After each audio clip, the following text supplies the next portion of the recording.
বন্ধুরা, আজ আমি তোমাদের সাথে শেয়ার করব একটা ফাটাফাটি রেসিপি, ওল পোস্ত ভাজা।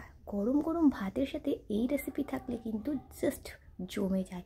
প্রথম পাতে এই ওল পোস্ত ভাজা থাকলে আর কি লাগে বন্ধুরা। তো বন্ধুরা, প্রথমেই দেখো ওল নিয়ে নিয়েছি আর ওলটাকে ছোটো ছোটো করে ডুমো ডুমো করে কেটে নিয়েছি। আর এই ওলের মধ্যে দিয়ে দিলাম কিছুটা জল। আর এটাকে কিন্তু ভালো করে একটু ফুটিয়ে জলটা গেলে ফেলে দিতে হবে। যেহেতু বর্ষাকালে ওল পাওয়া যায়, আর এই ওল মাঝে মধ্যে একটু আধটু হলেও গলা চুলকায়। তো সেক্ষেত্রে একটু ফুটিয়ে জলটা ফেলে দিলে গলা চুলকাবার কোনো সম্ভাবনাই থাকে না।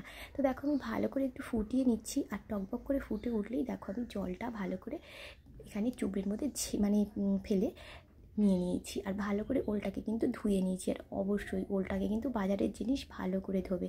আর এখানে দেখো, গ্যাস অন করে কড়া বসিয়ে কড়াই কিছুটা তেল দিয়ে এই ডুমো ডুমো কাটা যে ওলটা, এই ভাপানো ওলটা আমি কিন্তু দিয়ে দিলাম তেলের মধ্যে। তো বন্ধুরা, কিছুই না, জাস্ট এইভাবে তোমরা কিন্তু ওল পোস্ত ভাজাটা করতে পারো। আর মশলা বলতে গেলে নামমাত্র কিছুই না। তো সেইভাবে কিন্তু তোমরা এইভাবে এই রেসিপিটা একবার বানালে না জাস্ট মুখে লেগে থাকবে। তো দেখো, স্বাদ মতো নুনটা দিয়ে দিলাম, সামান্য হলুদ গুঁড়ো, আর কোনো মশলা না। এখানে কিন্তু আমি লঙ্কা গুঁড়ো দিচ্ছি না। তো দিয়ে দিচ্ছি 3টে চেরা কাঁচা লঙ্কা ঝালের জন্য। তো এটা কিন্তু খুব বেশি ঝাল ভালো লাগবে না। তো প্রথম পাতে এটা দিয়ে তোমরা ভাত খেতে জাস্ট অসাধারণ লাগবে এই রকমভাবে যদি তোমরা বানাও। তো আমি তেলটা একটু বেশি দিয়েছি, যেহেতু ছাঁকা তেলে ভাজলে তেলটাও কম লাগে আর খুব তাড়াতাড়ি ভাজাটাও হয়ে যায়। তো দেখো, আমি দেখো ওলগুলোকে সাইড করে আমি মাঝখানে থেকে তেলটাকে তুলে রাখছি।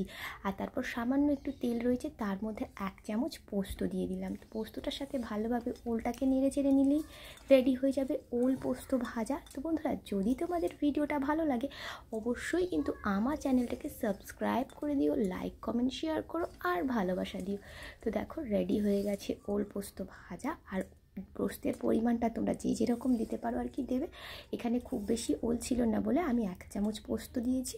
তো দেখো, ফাটাফাটি এই রেসিপি গরম গরম ভাতের সাথে প্রথম পাতে থাকলে না জাস্ট জমে যাবে।